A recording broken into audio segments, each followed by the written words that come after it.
നമ്മുടെ കാലം എന്ന് പറഞ്ഞാൽ ദിനേന എന്നോണം അറുംകൊലകളുടെ കാലമാണ്. അമ്മയുടെ കഴുത്തറക്കാൻ മറിക്കാത്ത, അച്ഛൻ്റെ കഴുത്ത് നോക്കി വെട്ടാൻ മടിക്കാത്ത, മക്കൾക്ക് കൈവറക്കാത്ത കാലമാണ്.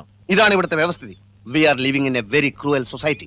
ലഹരികൾ കുത്തൊഴിച്ചെത്തുന്ന കാലമാണ്. MDMA-യും പേര് കേൾക്കാത്ത ലഹരികളൊക്കെ വളരെ സുലഭമായി താഴെത്തട്ടിൽ ലഭ്യമാകുന്ന കാലമാണ്.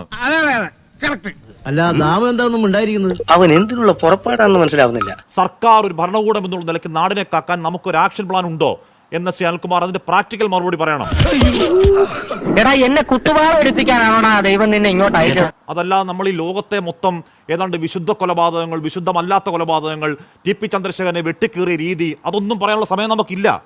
നമുക്ക് വേണം നമ്മുടെ നാടിനെ കാക്കാൻ പുതിയതായ എന്തെങ്കിലും ഒരു ആക്ഷൻ പ്ലാൻ നമുക്കുണ്ടോ മുന്നോട്ട് വെക്കാൻ? ഉത്തരം പറ. അത് നിഖിൽ പൈലിയെ അടുത്ത് കിട്ടിയപ്പോൾ ചോദിച്ചായിരുന്നു എങ്ങനെയാണ് ധീരതനെ കൊന്നതെന്ന്. നിങ്ങൾ തമ്മിൽ ഒരുമിച്ച് നിൽക്കുന്ന കണ്ടല്ലോ.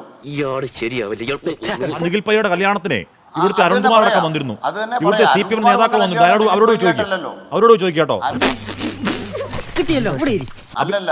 അബിൻ വർക്കിയുടെ കല്യാണം, നിഖിൽ പൈൽ വന്ന കല്യാണത്തിൽ CPM നേതാക്കൾ ഉണ്ടായിരുന്നു. അവരോട് ചോദിക്കുക, നിലവാരം താഴല്ലേ പ്ലീസ്. വല്ല കാര്യമുണ്ടോ? എന്തിനാണ് ഇങ്ങനെ ഇല്ലാന്ന് നടക്കണേ?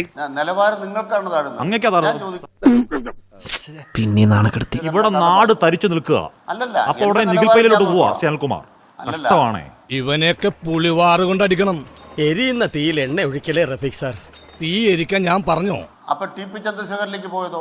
TP ചന്ദ്രശേഖരനെ കൊന്നത് CPM ആണപ്പോ അല്ലേ? ഇപ്പൊ അങ്ങക്ക് അത് പൊള്ളേണ്ട കാര്യം എന്താ? TP 52 വെട്ടുകയറി കൊന്നത് ക്രിമിനലാണ്, കൊടീശ്വരി മാത്രമാണെങ്കിൽ CPM അതിന് പൊള്ളേണ്ട കാര്യമുണ്ടോ? ഇല്ലല്ലോ. അതല്ല ഉദ്ദേശം. ആ സമയമല്ലെന്നാ ഞാൻ പറയുന്നത്. ഒരു ആക്ഷൻ പ്ലാൻ നമുക്ക് ഉണ്ടോ അങ്ങ് കുറച്ച് ക്രിയേറ്റീവായി സംസാരിക്കും ശ്രീ അനിൽകുമാർ. നാടിനെ മുടിക്കാനിറങ്ങിയ ലഹരി മാഫിയെ നേരിടാൻ ഒരുമിച്ച് നിൽക്കാൻ എന്തെങ്കിലും പ്ലാൻ നമുക്കുണ്ടോ ശ്രീ അനിൽകുമാർ? അത് കഴിഞ്ഞ് TP പറയാം, അത് കഴിഞ്ഞ് നിഖിൽ പൈലി എത്ര വേണേ പറയാം.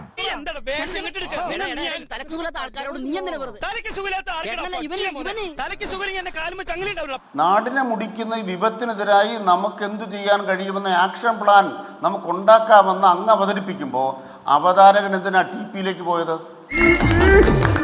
ഭഗവാനെ, ഇവനെ ഞാൻ എന്താ ചെയ്യേണ്ടത്? അനിൽകുമാർ, അങ്ങ് എന്റെ തലയിൽ പൂടയുണ്ടോ നോക്കിയിരിക്കല്ലേ പ്ലീസ്. അങ്ങ് എന്റെ തലയിലാണോ കിണ്ണം കെട്ട പൂടാൻ നോക്കിയിരിക്കല്ലേ പ്ലീസ്. ഞാൻ പറഞ്ഞ എന്താണ്? സഭയിൽ TP വന്നുകൂടാ. ഇന്ന് സഭയിൽ TP വന്നുകൂടാ. ഇന്ന് മറ്റു വിഷയങ്ങൾ വന്നുകൂടാ. ഇന്ന് വരേണ്ടത് നാടിനെ മുടിക്കാൻ ഇറങ്ങിയ, 4ാം ക്ലാസ്സിലെ കുഞ്ഞിനെ വരെ കൊല്ലാൻ ഇറങ്ങിയ ലഹരി മാഫിയക്കെതിരെ നമുക്ക് ഒരുമിച്ച് നിൽക്കാൻ ഒരു പ്ലാൻ ഉണ്ടോ എന്ന വിഷയമായിരുന്നു. അതാണ് ഞാൻ പറഞ്ഞത്. അങ്ങ് ഉടനെ TP കയറി പിടിച്ച് അതിൽ പിടിച്ച അങ്ങ് കേറല്ലേ. നമ്മൾ രാഷ്ട്രീയം പിന്നെ നമുക്ക് ചർച്ച ചെയ്യാം. അപ്പം അങ്ങക്ക് ബോധം വന്നല്ലോ, ഇപ്പൊ വെളിവ് വന്നല്ലോ, നിങ്ങൾക്ക് വെളിവ് വന്നല്ലോ. താങ്കൾക്കൊരു വെളിവാ പ്ലീസ്. അനിൽകുമാർ, താങ്കൾക്ക് കുറച്ച് വെളിവാ പ്ലീസ്. താങ്കൾക്ക് പുതുക്കി വെളിവാ. അങ്ങൊരു CPM-ന്റെ സംസ്ഥാന സമിതി അംഗമല്ലേ? ഇങ്ങനെ ഉത്തരവാദിത്തരഹിതമായി സംസാരിക്കല്ലേ സാറേ. നാട് മുടിയുക. ഉത്തരവാദിത്തരഹിതമായി സംസാരിക്കല്ലേ പ്ലീസ്. നീ എവിടെ പരിപാടി അവതരിപ്പിച്ചാലും ഇത് തന്നെയാണല്ലോ നിന്റെ വിധി. ഞാൻ ജീവിച്ചിരിപ്പുണ്ടെങ്കിൽ വൈകുന്നേരം കാണാം.